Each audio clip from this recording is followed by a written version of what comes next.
Assalamualaikum warahmatullahi wabarakatuh. Perkenalkan, nama saya Reren Sesti. Nah, di sini saya akan melanjutkan materi diskusi sebelumnya, yaitu tentang analisis laporan keuangan. Nah, di sini saya akan menyampaikan tentang pengertian rasio keuangan. Apa sih itu rasio keuangan?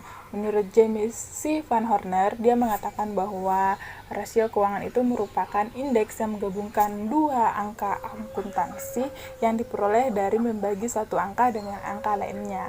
Sebenarnya rasio keuangan ini merupakan cara kita membandingkan angka-angka akuntansi yang ada dalam suatu laporan keuangan atau antar laporan keuangan, sehingga setelah kita membandingkan angka-angka tersebut, kita dapat mengetahui posisi laporan keuangan dalam suatu perusahaan.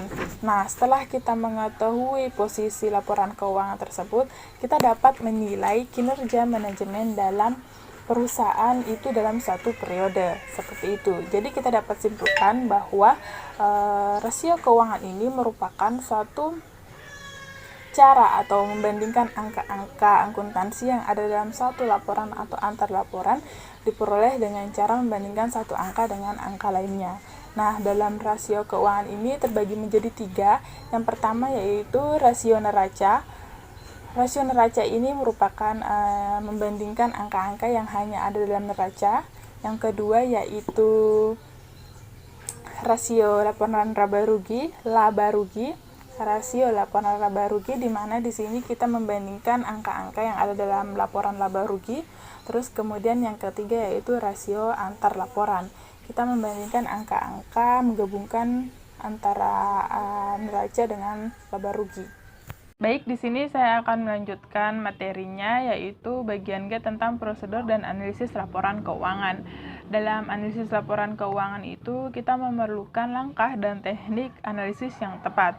Adapun langkah dan prosedur yang harus dilakukan dalam analisis laporan keuangan, yang pertama yaitu mengumpulkan data dan data pendukung yang diperlukan baik dalam satu periode maupun beberapa periode. Jadi di sini kita akan melakukan pengumpulan data. Yang kedua yaitu melakukan pengukuran atau penghitungan gunakan rumus-rumus tertentu. Jadi langkah kedua ini kita akan melakukan namanya penghitungan dan perumusan menggunakan rumus-rumus yang telah ditentukan secara cermat dan teliti. Terus yang ketiga yaitu melakukan perhitungan dengan memasukkan angka-angka ke dalam laporan keuangan. Jadi langkah ketiga ini kita sudah memasukkan angka-angka ke dalam laporan keuangan. Terus yang keempat yaitu memberikan interpretasi. Kita akan memberikan interpretasi terhadap penghitungan dan pengukuran kita. Yang kelima yaitu membuat laporan ke dalam posisi keuangan perusahaan. Yang keenam yaitu memberikan rekomendasi yang dibutuhkan sehubungan dengan hasil analisis tersebut. Itu tadi beberapa langkahnya. Adapun analisis laporan keuangan ini dibagi menjadi 2. Yang pertama yaitu analisis laporan horizontal dan vertikal. Jadi kalau horizontal ini merupakan analisis yang menggunakan satu laporan saja. Kalau horizontal itu analisis menggunakan 2 laporan. Jadi lebih bagus dan lebih diketahui karena bisa membandingkan satu laporan dengan laporan lainnya. Selanjutnya saya akan membahas materi tentang teknik analisis laporan keuangan. Nah, selain metode yang telah dijelaskan, juga terdapat beberapa teknik analisis laporan keuangan. Di antaranya yang pertama yaitu analisis perbandingan antara laporan keuangan, yaitu analisis yang dilakukan untuk mengetahui perbandingan antara laporan keuangan lebih dari satu periode, biasanya 2 periode atau lebih. Dari analisis ini dapat diketahui perubahan yang terjadi. Yang kedua yaitu analisis tren, yaitu analisis yang biasanya dinyatakan dalam bentuk persentase tertentu. Analisis ini dilakukan dari periode ke periode untuk mengetahui perubahan yang terjadi.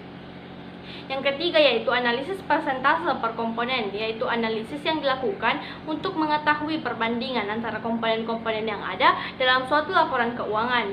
Yang keempat yaitu analisis sumber dan penggunaan dana, yaitu analisis yang dilakukan untuk mengetahui sumber-sumber dana perusahaan dan penggunaan dana dalam suatu periode. Yang kelima yaitu analisis sumber dan penggunaan kas, yaitu analisis yang dilakukan untuk mengetahui sumber-sumber kas perusahaan dan penggunaan uang kas dalam suatu periode.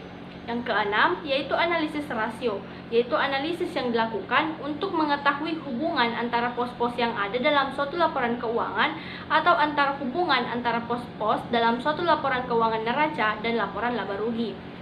Yang ketujuh yaitu analisis laba kotor, yaitu analisis yang dilakukan untuk mengetahui jumlah laba kotor dari periode ke periode. Yang kedelapan yaitu analisis titik pulang pokok atau titik impas, yaitu analisis yang dilakukan untuk mengetahui pada kondisi berapa penjualan dan produk dilakukan dan perusahaan tidak mengalami kerugian. Selanjutnya yaitu pembanding rasio keuangan. Setiap analisis laporan keuangan mempunyai data atau angka pembanding. Dengan adanya data pembanding tersebut, kita dapat melihat perbedaan angka-angka yang ditonjolkan, apakah mengalami peningkatan dari periode sebelumnya. Jumlah data pembanding tergantung dari tujuan analisis itu sendiri. Artinya, jika jumlah data pembanding lebih banyak, maka makin banyak yang akan dapat diketahui. Data pembanding yang dibutuhkan antara lain yang pertama itu angka-angka yang terdapat dalam tiap komponen laporan keuangan. Yang kedua, angka-angka yang terdapat dalam tiap jenis laporan keuangan. Yang ketiga, tahun masing-masing laporan keuangan untuk beberapa periode. Yang keempat, target rasio yang telah dianggarkan dan ditetapkan perusahaan untuk pencapaian tujuan.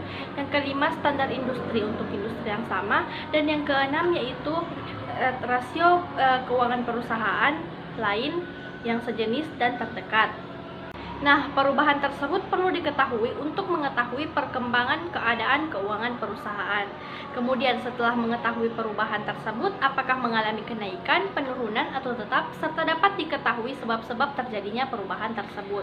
Perubahan dalam laporan keuangan neraca dapat disebabkan oleh beberapa faktor. Di antaranya yang pertama itu bertambahnya aktiva, yang kedua berkurangnya aktiva, yang ketiga berubahnya bentuk aktiva dari aktiva tetap menjadi aktiva lancar, yang keempat yaitu perubahan akibat laba rugi perusahaan, yang kelima adanya penambahan atau pengurangan modal. Hasil dari analisis laporan keuangan tersebut dapat diketahui sifat dan tendensi perubahannya. Kemudian, hasil dari analisis tersebut dapat ditunjukkan dalam bentuk yang pertama jumlah dalam rupiah, yang kedua jumlah kenaikan dalam rupiah, yang ketiga jumlah penurunan dalam rupiah, yang keempat perbandingan dalam bentuk persentase, dan yang kelima perbandingan dalam bentuk rasio. Assalamualaikum warahmatullahi wabarakatuh. Saya Hasminir dari kelompok 9 ingin melanjutkan pemaparan materi manajemen keuangan bab 4 bagian I dan J. Bagian I, keterbatasan rasio keuangan. Menurut Jeffrey Wilson, kelemahan rasio pelaporan keuangan adalah sebagai berikut. Yang pertama, data keuangan disusun berdasarkan akuntansi yang terdiri dari 2 poin, yaitu metode penyusutan dan penilaian sediaan yang berbeda. Yang kedua, prosedur pengeluaran yang berbeda mengakibatkan laba yang dilaporkan setiap periodenya berbeda, baik naik maupun turun tergantung dari pelaporan keuangan yang dilakukan. Yang ketiga, adanya manipulasi data, dan yang keempat, pengeluaran dan biaya-biaya setiap perusahaan itu berbeda. Berikutnya ini adalah beberapa hal yang harus diperhatikan dalam pelaporan keuangan. Yang pertama, analisis laporan keuangan terlebih dahulu secara cermat dan akurat. Kedua, ketika terjadi suatu kendala dalam pelaporan keuangan, sebaiknya direkonsilisasi terlebih dahulu. Ketiga, jangan terlalu fokus pada pelaporan keuangan yang bersifat normal. Berikutnya ini beberapa hal keterbatasan dalam pelaporan keuangan. Yang pertama, pelaporan keuangan masih bersifat histori atau pelaporan keuangan masih mengambil data-data yang bersifat lampau. Kedua, pelaporan keuangan masih bersifat umum, bisa semua pihak mengetahuinya. Selanjutnya yaitu bagian J. Bagian J di sini yaitu hubungan antar berbagai rasio. Hubungan antar berbagai rasio di sini bisa hubungan antar rasio keuangan dari yang satu dengan rasio keuangan yang lainnya, bahkan hubungan komponen antara yang satu dengan komponen lainnya, baik yang bersifat positif maupun negatif. Nah, di sini contoh hubungan antar rasio keuangan tergantung dari rasio keuangannya. Yang pertama hubungan rentabilitas ekonomi dan rentabilitas modal sendiri, dan yang kedua hubungan rentabilitas rasio utang dengan rentabilitas modal sendiri. Nah, itulah contoh dari hubungan antar rasio keuangan. Nah, mungkin itu yang sampai saya sampaikan, lebih dan kurangnya mohon dimaafkan dan semoga bermanfaat bagi siapa yang mendengarkan. Assalamualaikum warahmatullahi wabarakatuh.